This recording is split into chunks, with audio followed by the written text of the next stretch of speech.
Olá pessoal, está começando mais um episódio do Café com Moji News em parceria com a Padaria Tita e hoje nós temos um convidado muito especial aqui com a gente, ele que é fundador e diretor executivo da ONG Missão Intensidade, Rodrigo de Souza. Rodrigo, muito obrigado por ter aceitado o nosso convite. Eu que agradeço o convite por estar aqui falando com vocês aí, a oportunidade de poder compartilhar um pouquinho do nosso trabalho.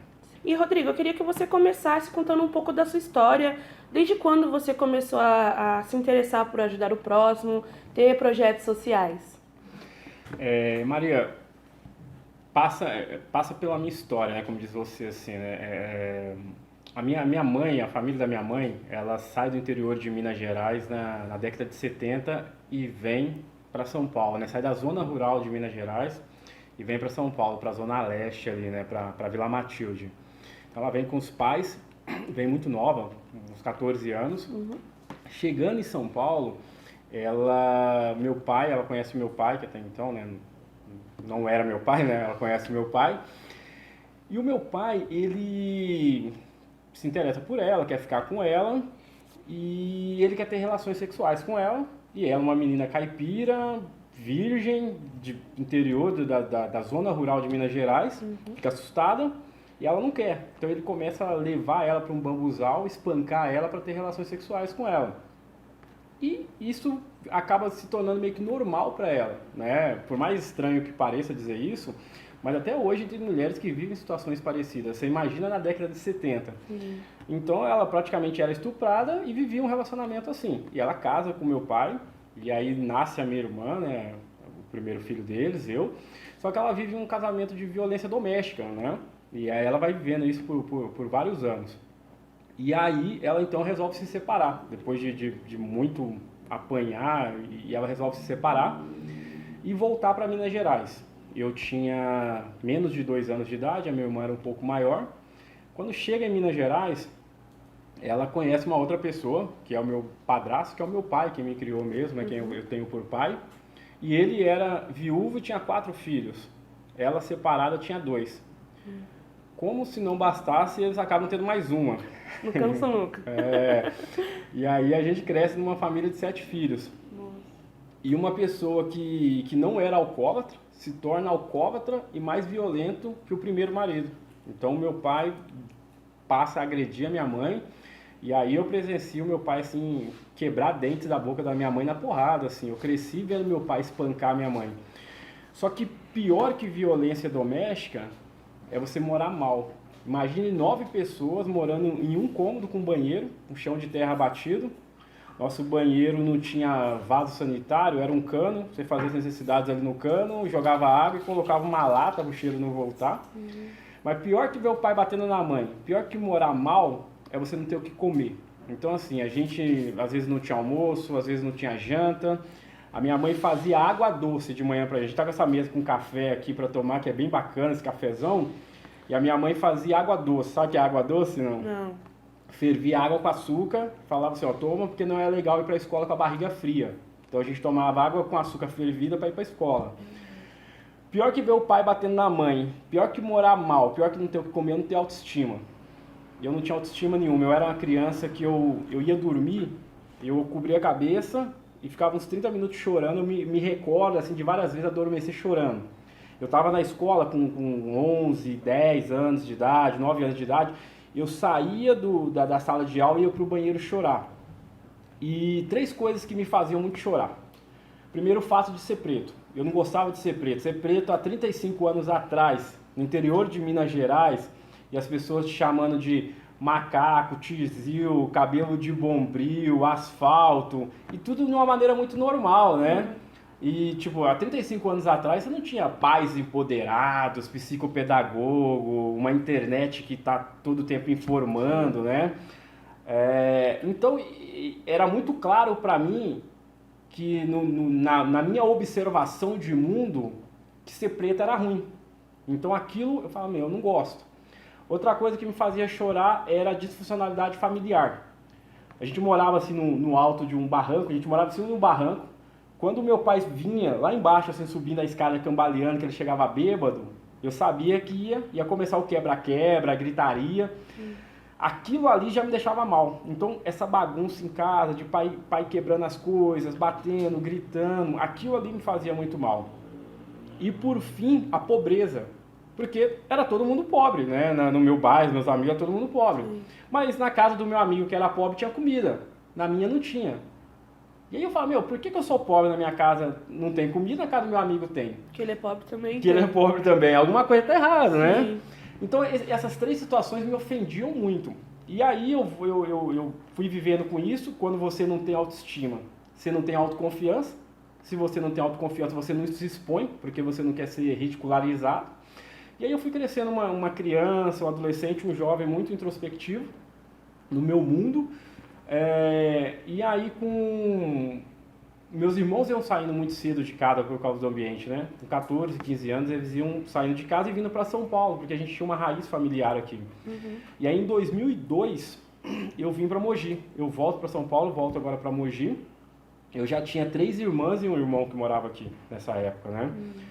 E aí eu venho para cá.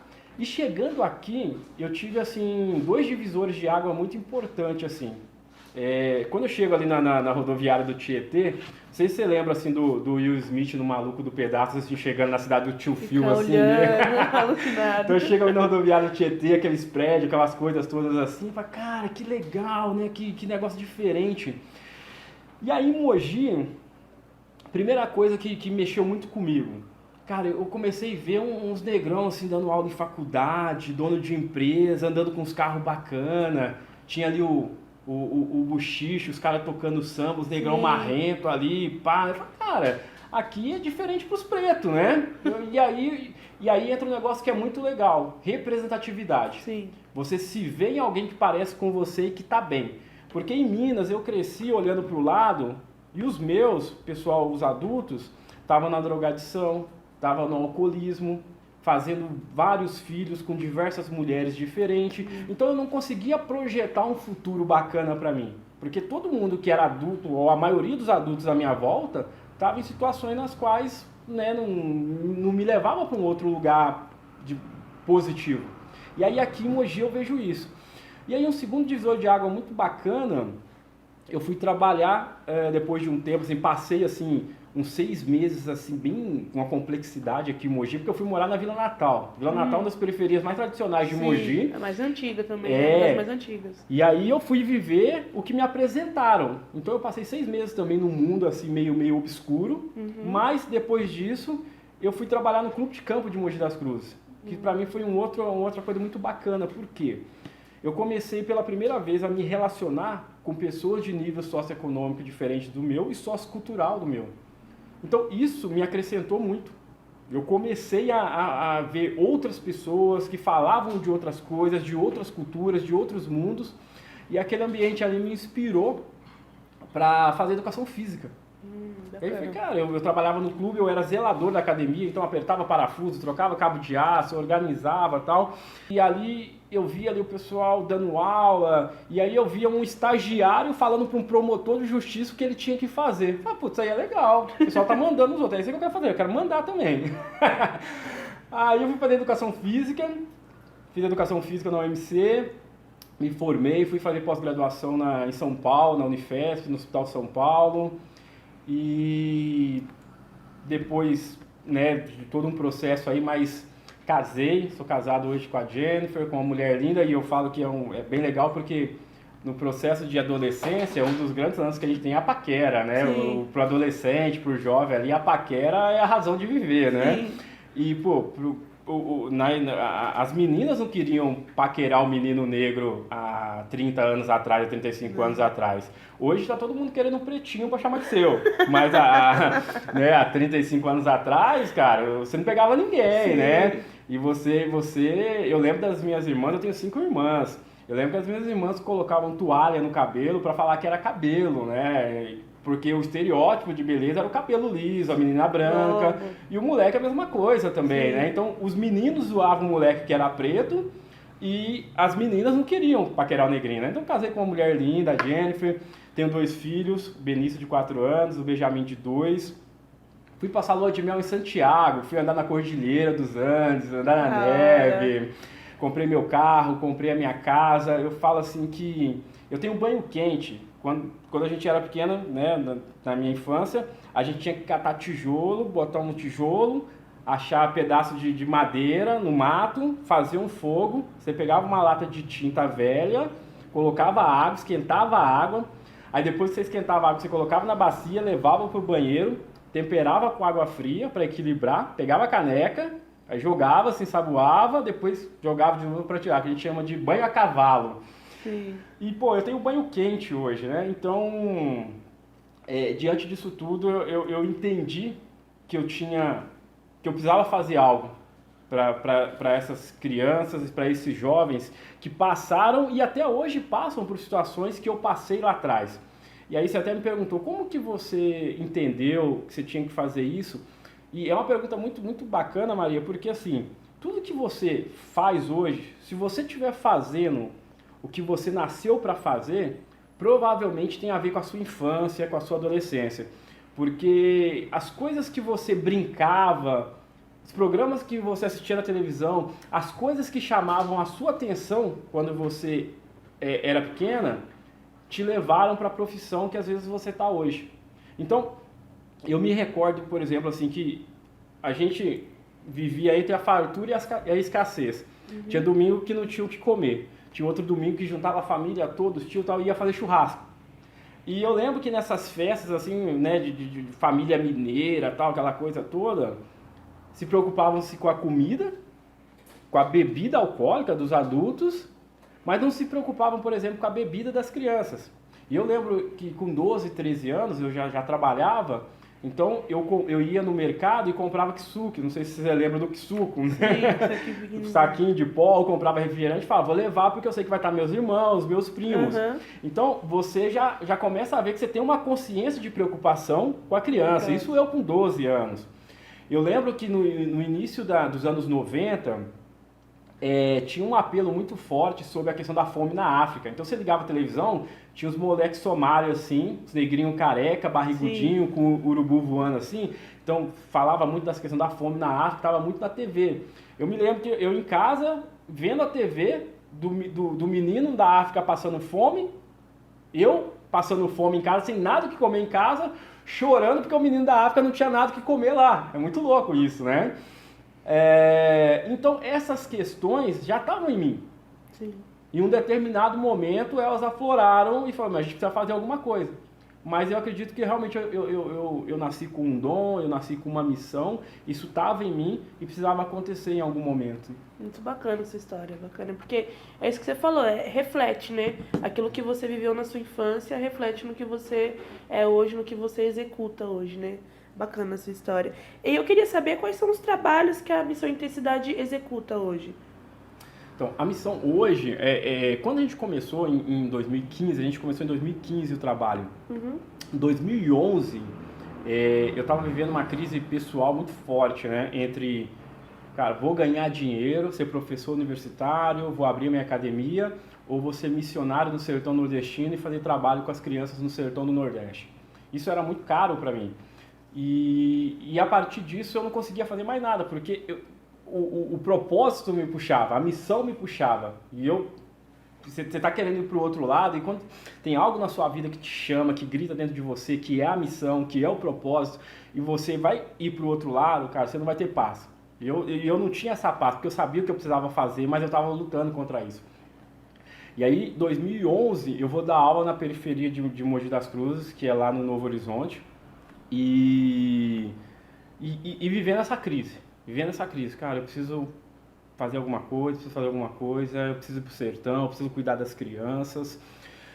2011, 2012, eu fui estudando, fui fazendo algumas coisas, tentando entender alguns cenários, muito gritando por dentro, cara, você precisa fazer alguma coisa. E dando aula, 2014, uma mãe entra na escola, ela vai na mesa da diretora, eu estou próximo ali, ela bate na mesa, olha para a diretora e fala, olha, eu não tenho nada o que comer em casa, estou indo trabalhar na zona e não adianta me denunciar. Então a mãe falou que estava indo se prostituir para comprar comida para os seus filhos. E 2 dos filhos delas eram meus alunos. E aí aquilo ali mexeu comigo, eu comecei a chorar no pátio da escola. E aí eu virei para uma faxineira, que era moradora do bairro, trabalhava na escola, e falei para ela, pô, vai lá cuidar, porque ela falou que ia pagar. Eu acho que ela não ia pagar nada, mas tava blefando. Ela falou, não, eu vou até pagar, se tiver alguém para olhar. E aí eu falei para a faxineira, vai lá, cuidar dessas crianças, vai receber um dinheiro, você mora aqui. E essa faxineira olhou para mim e falou assim, ó, você não sabe de nada da vida dessas crianças. Você não sabe nem onde elas moram. E aí, para mim, foi uma fala divina, assim. Eu senti, falei, cara, eu preciso saber. E aí falei com ela, tá, me leva lá, eu quero saber então onde elas moram. Passou 2 dias, a gente foi lá. E aí eu descobri que eu fazia casa, trabalho, lidava com as demandas do bairro dentro da escola, mas não conhecia a realidade do entorno. Sim. E foi quando eu encontrei esse lugar, né, que era uma favela dentro da periferia, um buraco, 80 famílias morando dentro, e grande parte dos meus alunos moravam ali. Uma situação desumana. E ali eu fui tomado de alguns sentimentos. Primeiro, um sentimento de inconformismo. Mogi das Cruzes, dentro do estado de São Paulo. Mogi é uma cidade estruturada, rica. São Paulo, o estado mais rico da federação, e pessoas vivendo naquela situação. Por mais que você saiba que existe, quando você coloca os seus pés é outra coisa. Tem uma frase do Frei Beto que é muito bacana, que ele fala assim, que a sua cabeça pensa a partir de onde os seus pés pisam. Eu falei, cara, não é possível. Segundo, o sentimento de compaixão, de você olhar para o ser humano e falar assim, aqui está alguém da minha raça, da mesma fonte que eu, que veio do mesmo lugar que eu. Eu consigo ter empatia por você, eu consigo sentir as suas emoções, eu consigo ter ideia da sua fome, da sua dor, das suas expectativas. Por mais que eu ame um animal, um bichinho, cara, eu não consigo entender a profundidade de um sentimento de um animal. Mas a sua eu consigo. E aí eu olhava para aquelas pessoas e falava, cara, não é possível. E o terceiro sentimento é o sentimento de identificação. Porque eu cresci numa realidade parecida. Então quando eu vi os negrinhos correndo ali com 10, 11 anos, eu falava, cara, esse aí sou eu há 30, 35 anos atrás. Quando eu vi uma mãe chegando cansada, tinha saído 6 horas da manhã, chegando 7 horas da noite, cansada de ter ido fazer faxina, muitas vezes na casa de um patrão que explorou ela, que abusou dela, chegando cansada, com uma cara de cansaço, sofrimento e ainda precisando de uma cesta básica, falava, essa aí é a minha mãe, há 30, 35 anos atrás. Saí dali, juntei um grupo de amigos e falei, olha, a realidade é essa, a gente precisa fazer alguma coisa.